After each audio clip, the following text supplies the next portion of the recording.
어제 하루 코로나19 신규 확진자 2,006명 발생을 했습니다. 6일 연속 2,000명대를 기록하고 있는 거죠. 자, 위중증 환자가 늘면서 두 자릿수 이상의 사망자 수가 계속 발생하고 있고요. 또 신규 확진자 수도 계속 늘어나고 있는 상황입니다. 한편 서울중앙보훈병원을 비롯해 전국의 의료기관에서의 집단 감염이 이어지자 정부가 돌파 감염을 대비한 부스터샷에 대한 필요성을 강조하고 있는데요. 관련 내용들 김정기 고려대 약학대학 교수와 함께 짚어보도록 하겠습니다. 어서 오십시오. 네, 어서 오십시오. 안녕하세요. 예, 단계적 일상 회복이 이제 2주가 지났고 3주 차에 접어드는 거잖아요. 네네. 근데 지금 주말인 걸 감안하더라도 한 2,000명 정도 조금 넘는 상황이에요. 네. 그 전에도 2,000명대 중반까지 좀 올라온 상황인데 지금의 그럼 그 확진자 수 먼저 보면 어떤 상황인 거죠? 확진자 수 면에서 보면 일단 지금 뭐 하루나 뭐 최근 며칠 동안의 자료를 가지고 판단하기는 상당히 어렵습니다. 근데 네. 경향성을 보면 앞으로 조금 더 지켜보기는 해야 되겠습니다만 예. 우리가 단계별 일상 회복으로 전환한 이후에 이제 확진자가 급증하는 그런 상황은 발생하지 않았거든요. 네네. 근데 지금 서서히 이제 확진자가 증가하는 쪽으로 변하고 있지 않나 이런 생각을 가지고 있고요. 뭐 이 확진자 수 측면에서는 일단은 뭐 아무래도 이 위드 코로나 시행한 지 이제 2주 됐기 때문에 네. 이 부분이 반영되고 있지 않나 이런 개인적인 생각을 하고 있습니다. 그러니까 문제가 지금 확진자 수만 보면 그렇게 확 늘지 않는데 이런 생각인데 위중증 환자, 사망자 수가 그전보다 조금 더 계속 늘고 있다는 거잖아요. 네네네. 그 부분은 어느 정도의 심각성인 거예요? 그러니까 이 부분은 실제로 뭐 많은 전문가들도 마찬가지고 방역 당국에서도 미처 예측하지 못한 상황이 발생하고 있지 않나 이런 생각을 가지고 있거든요. 그러니까 위중증 환자하고 사망자 수가 계속 증가하고 있는 원인에 대해서 이게 일시적인 현상일 거라고 판단들을 많이 하고 있었습니다. 근데 네. 그 부분, 그러니까 참 의아한 부분이 확진자가 증가하면서 위중증 환자가 증가를 하면 이 부분이 어느 정도 이해가 가는 예. 측면이 있는데 그렇지 않은 측면이 있었거든요. 그래서 이 부분은 아무래도 이제 확진자는 아직까지는 급증하지는 않고 있는데 위중증 환자가 늘어난 대표적인 이유가 초반부, 그러니까 미접종자 중심의 확진자들이 비중을 많이 차지하고 있는 부분 분명히 있고요. 그리고 과거에 이제 2월달, 3월달 이 당시에 의료기관 또 그 이후에 이제 고령층을 중심으로 백신 접종이 이루어졌는데 시간이 상당히 소요가 됐거든요. 그러다 보니까 이제 항체 지속 기간이 짧아지게 되면서 예. 이 초창기에 접종을 받으신 분들 중에 확진 사례들이 많이 발생을 하고 있다. 그러면서 이 부분이 위중증으로 발전하고 있다라고 하는 부분이고 예. 우리 방역 당국도 이제 11월 1일부터 위드 코로나로 전환을 하면서 이 부분을 미처 생각하지 못했다라고는 보고 있습니다. 그러니까 확진자 급증하지 않으면 위중증 환자도 크게 늘지 않을 거라고 봤는데 네. 확진자는 급증하지는 아직까지는 안 했는데 지금 위중증 환자가 크게 늘고 있거든요. 이 부분이 아무래도 항체 지속 기간 때문에 그렇다라고는 판단을 하고 있습니다. 서울 강동구 중앙보훈병원의 집단 감염 사례도 지금 심상치가 않은데 나흘 만에 100명에 육박하는 모습을 보였거든요. 네네. 이 배경은 어떻게 좀 판단을 하시는지요? 이 부분 다 앞서 말씀드린 부분하고 연장선상에 있다라고 보고 있습니다. 그러니까 보훈병원 같은 경우에 이제 주로 병원의 특성상 주로 입원하신 분들이 7, 80대 이제 고령층이신 분들이 많거든요. 그리고 예. 기본적으로 기저질환을 갖고 계시기 때문에 이미 백신 접종 완료자 비율이 상당히 높은 수준임에도 불구하고 항체 지속 기간, 그러니까 항체 형성 자체도 상당히 그러니까 건강한 성인보다는 떨어져 있는 상태였고, 그러니까 크게 올라가지 않았고, 예. 그리고 이러다 보니까 또 시간이 지나면서 항체 수준도 굉장히 급속하게 감소를 하고 있다라고 생각을 하고 있습니다. 그래서 예. 이러한 부분들이 반영이 되면서 비단 뭐 중앙보훈병원뿐만 아니라 그러니까 여러 군데 전국적으로 요양병원이나 요양시설별로 집단 감염이 발생을 하고 있거든요. 이러한 부분들이 반영되고 있지 않나라고 생각을 하고 있습니다. 예. 말씀해 주신 것처럼 그런 부분들이 있고 요양병원에서도 돌파 감염으로 인한 집단 감염 사례 많이 볼 수 있거든요. 사실 요양시설과 병원에서의 방역 패스 시행이 논란이 됐기도 했었는데 이렇게 되면 필요성은 있는 상황이 맞다라고 봐도 되는 겁니까? 그렇죠. 일단 우리가 단계별 일상 회복으로 전환을 하더라도 감염이 취약한 시설에 대해서는 어느 정도 통제가 필요하거든요. 그 통제의 가장 대표적인 수단으로 지금 쓰이고 있는 게 백신 패스 또는 방역 패스로 불리고 있는데 네.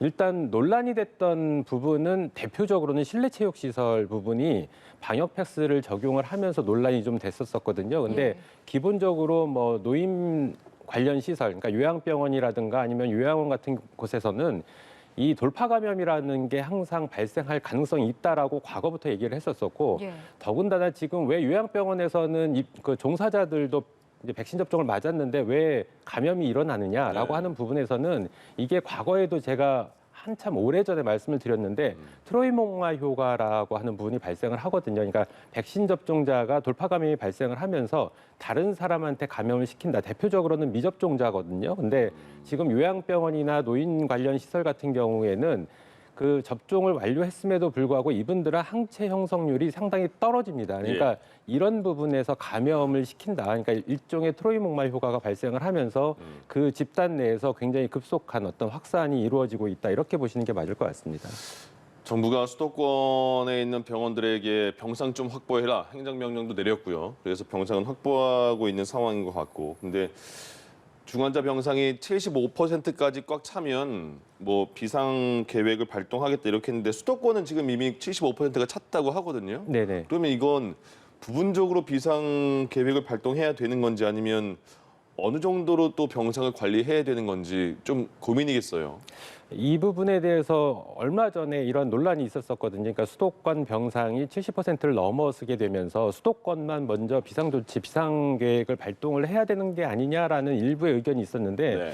제가 보기에는 우리나라의 뭐 중환자 병상 관리가 그 지자체별로 이루어지는 게 아니라 통합적으로 관리가 되고 있는 상황이거든요. 예. 그래서 한 지역, 그러니까 어떤 지역에서는 거의 중환자 병상이 없는 지역도 있습니다. 그러니까 그런 지자체가 있기 때문에 일단 환자가 발생하게 되면 인근에 있는 그 지자체로 이송을 하게 되거든요. 그러니까 이렇게 서로 연결되어 있는 구조가 있는데 지금 수도권 병상, 그러니까 중환자 병상이 우리가 그 비상조치, 비상계획 발동 기준에 거의 근접하거나 넘어섰다라고 해서 예.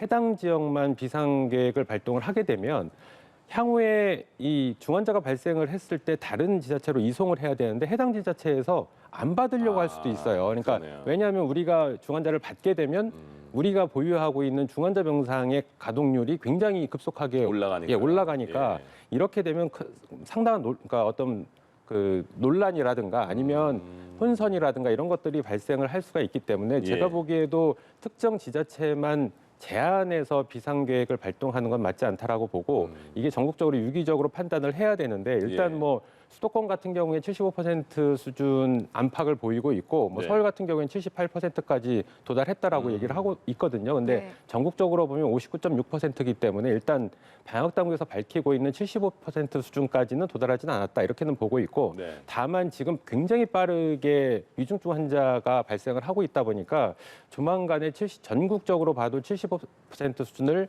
넘어설 가능성이 상당히 있다. 그래서 지금 시점에서 구체적으로 어떤 방역 조치, 강화 조치를 할 건지 그리고 기준은 뭔지 요 세부 사항이 사실상 정확하게 명확하게 밝혀져 있지 않거든요. 예. 내일 발표할 거라고 얘기를 하고 있는데 네.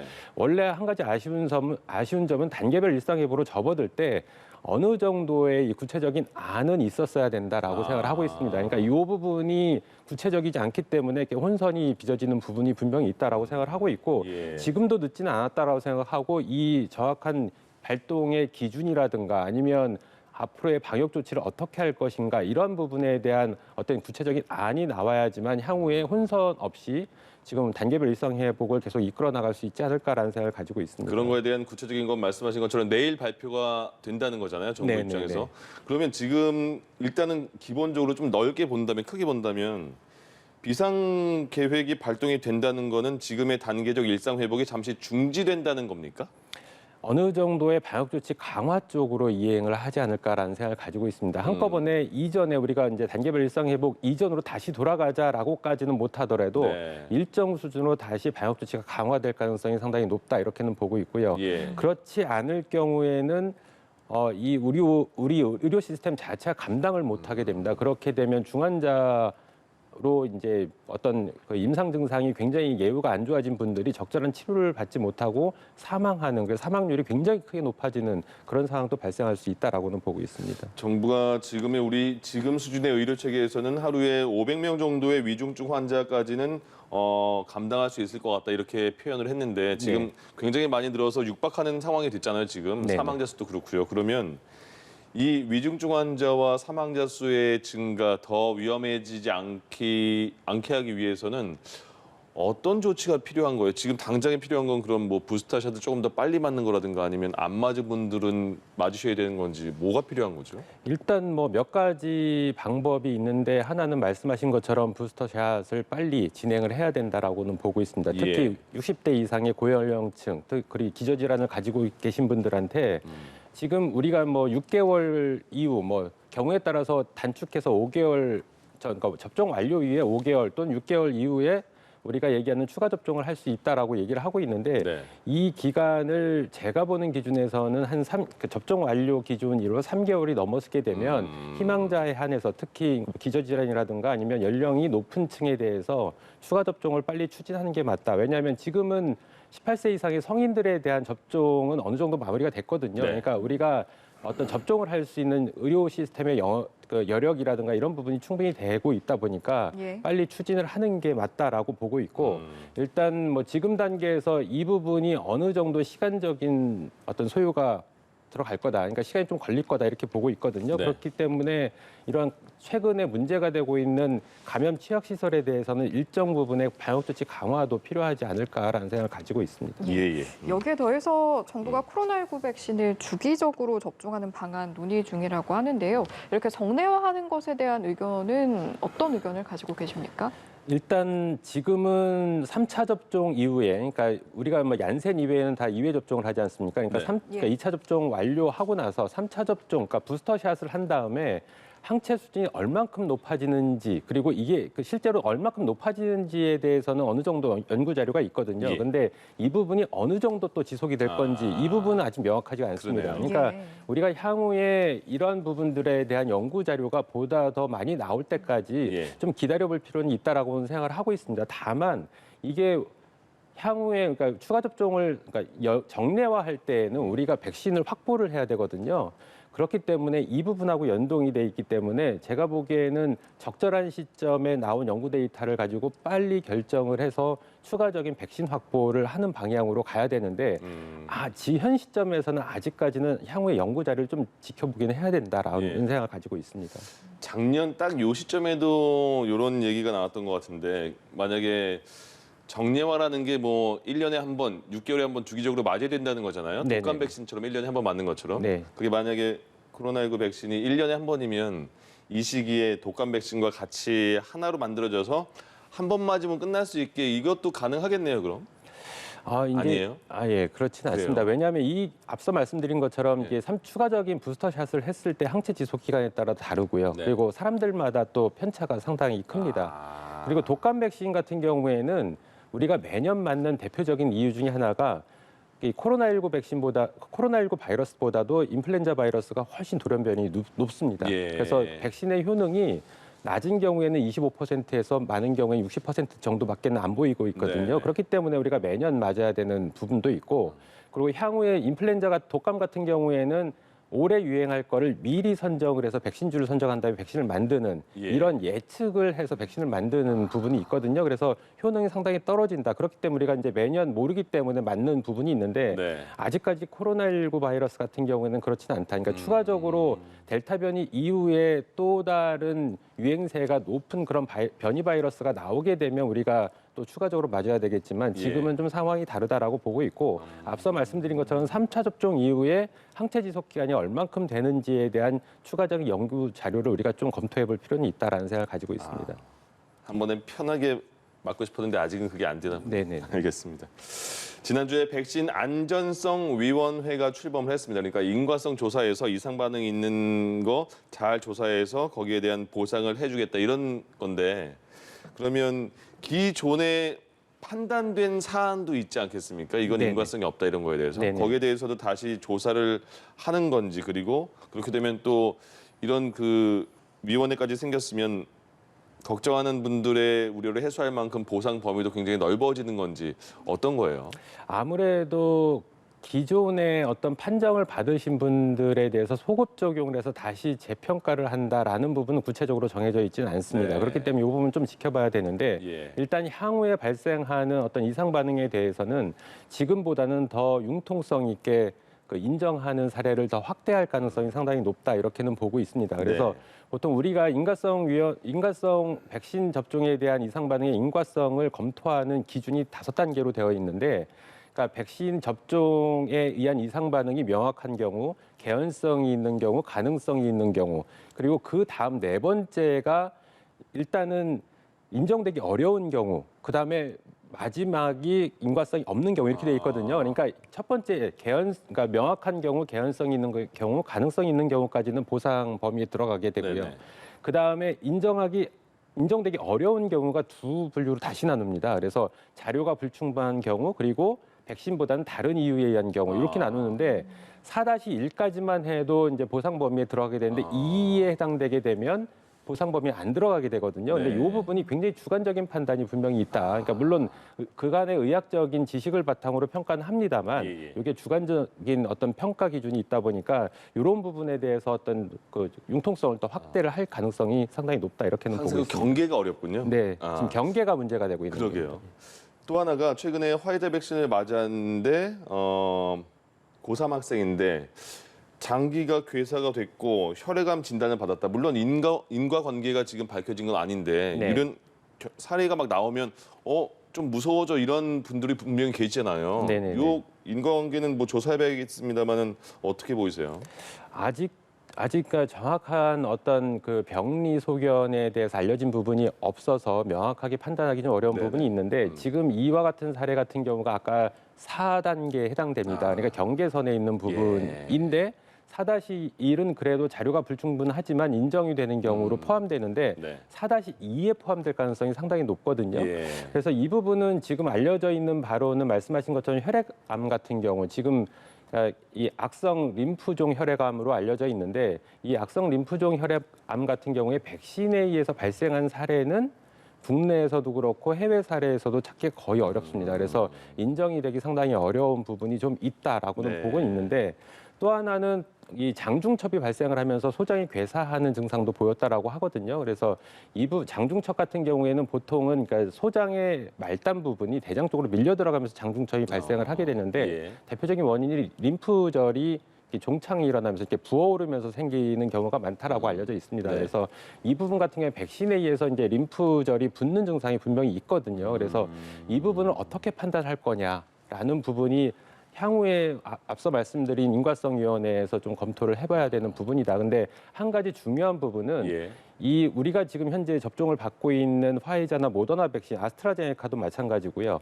그동안 상용화되지 않았던 백신이거든요.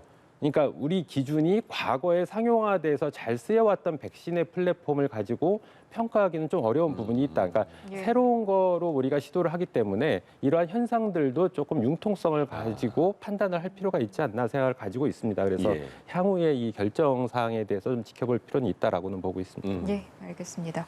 이번에는요, 이번 주 목요일이 또 수능 시험일인데 예. 위중증 환자가 워낙 늘고 있다 보니까 혹시나 비상 계획이 발동이 된다라고 하면 수능 시험에 좀 지장은 없을지도 궁금하거든요. 일단 비상계획이 발동을 이번 주 내에 하기는 좀 어렵지 않나 생각을 하고 있습니다. 그러니까 조금 시간이 더 경과돼야지만 이 방역당국에서 기준으로 삼는 전국 규모의 중환자 병상인 75%에 도달할 걸로 이렇게는 보고 있거든요. 근데 예. 그렇기 때문에 이제 뭐 이번 주에 뭐 당장 수능이 있다 보니까 이 수능 때까지는 큰 문제는 없지 않을까라는 생각을 가지고 있습니다. 다만 수능 이전까지 고3 수험생들 같은 경우에는 감염되지 않도록 백신 접종을 맞았음에도 불구하고 만약에 돌파 감염에 의해서 경미한 증상이라도 나타나게 되면 시험을 보는데 상당한 또 이제 그렇죠. 악영향을 미칠 예. 가능성도 있고 예. 보통 예년 같으면 수능 당일날 일종의 해방감 때문에 또 이제 활동이 많아지게 되거든요. 친구 만나게 예, 되고 예. 뭐 이런 어떤 시설 방문하게 되고 이런 부분이 있는데 이 부분은 향후에 전형별 또 수험 일정이 또 있거든요. 네. 그렇기 때문에 상당히 이 부분 조심해야 된다라고는 생각을 하고 있습니다. 예. 네. 나아가서 저희가 소아청소년 이야기, 백신 접종률 이야기 한번 해보면 상대적으로 예약률이나 접종률 굉장히 낮은 모습을 보이고 있거든요. 아무래도 이제 부작용 때문에 망설이는 학부모도 많을 텐데 어떤 말씀 해주실 수 있을까요? 일단 연령대별로 좀 나눠보면 우리나라 같은 경우에 12세 이상까지는 지금 백신 접종을 하는 걸로 되어 있습니다. 네. 그래서 이제 12세에서 15세 그리고 16세, 17세 이렇게 나눌 수가 있는데 16에서 17세 같은 경우에는 당초 예상보다는 그래도 기대보다는 높은 예약률을 보이고 있거든요. 60%를 넘어서고 있기 때문에. 근데 네. 문제는 12세에서 15세, 그러니까 그 절반밖에 안 됩니다. 30%대의 예약률을 보이고 있는데 상당히 저조한 편이고요. 가장 큰 문제는 16에서 17세 같은 경우에는 거의 신체적인 조건은 성인하고 비슷합니다. 고등학생이잖아요. 예. 그러니까 왜냐하면 이 12세부터 그 이상의 연령대는 성인하고 동일한 용량을 백신 접종을 하다 보니까 상대적으로 12세, 13세, 14세 요 연령대는 신체적으로는 성인 대비 분명히 열악한 부분이 그렇죠. 있습니다. 체중도 덜 나가고. 이렇게 되면 백신 접종을 동일한 용량으로 했을 때 이상 반응의 가능성이 좀 더 높아진다라고는 보고 있습니다. 따라서 이 부분에 대한 안전성을 확보할 수 있는 방안, 제가 보기에는 용량을 제약사랑 협의 사항이 가능하다라고 하면 용량을 조금 줄여주는 방법도 하나의 방법이지 않을까라는 생각을 가지고 있고 예. 예. 뭐 영국 같은 경우에는 1회 접종만을 하는 경우도 있는데 이 경우에는 우리가 성인에서 보였던 것처럼 1회 접종만 특히 얀센 백신 같은 경우에 굉장히 항체 지속 기간이 짧게 끝나거든요. 그렇기 때문에 2회 접종을 하는 게 저용량으로 2회 접종하는 게 더 낫다라고는 보고 있는데 예. 이런 방향을 안전성을 확보할 수 있는 방향을 모색을 하면서 백신 접종을 독려하는 게 맞지 않을까라는 생각을 가지고 있고요. 기본적으로 소아청소년들도 성인처럼 물론 치사율 발생은 지금 뭐 10대나 그 이하 연령대에서는 사망한 사례는 국내에서는 없습니다만 네. 이 감염됐을 때는 우리가 흔히 과거에 언급했던 그러니까 소아 다기관 염증 증후군이라고 해서 그러니까 소화계질로 불렸던 거거든요. 이런 부분이 발생을 하면서 중증의 어떤 문제를 일으킬 가능성도 분명히 있고요. 예. 그리고 우리가 우려하는 심낭염 같은 그러니까 화이자 백신 접종 맞고서 이런 이상 반응 우려가 분명히 있는데 오히려 감염됐을 때 이 비율이 높다. 그리고 다른 어떤 뭐 그 장기간 봤을 때 후유증이 지속될 가능성도 상당히 있다라고 보기 때문에 예. 기본적으로는 접종을 하시는 게 맞다라고는 보고 그럼 안전성 부분에 앞서 말씀드린 것처럼 방역 당국에서 안전성을 보다 확보할 수 있는 방안을 모색할 필요가 있다 이렇게는 보고 있습니다. 예, 알겠습니다. 오늘 말씀 여기까지 듣도록 하겠습니다. 지금까지 김정기 고려대 약학대학 교수와 이 시간 함께했습니다. 고맙습니다. 고맙습니다. 감사합니다.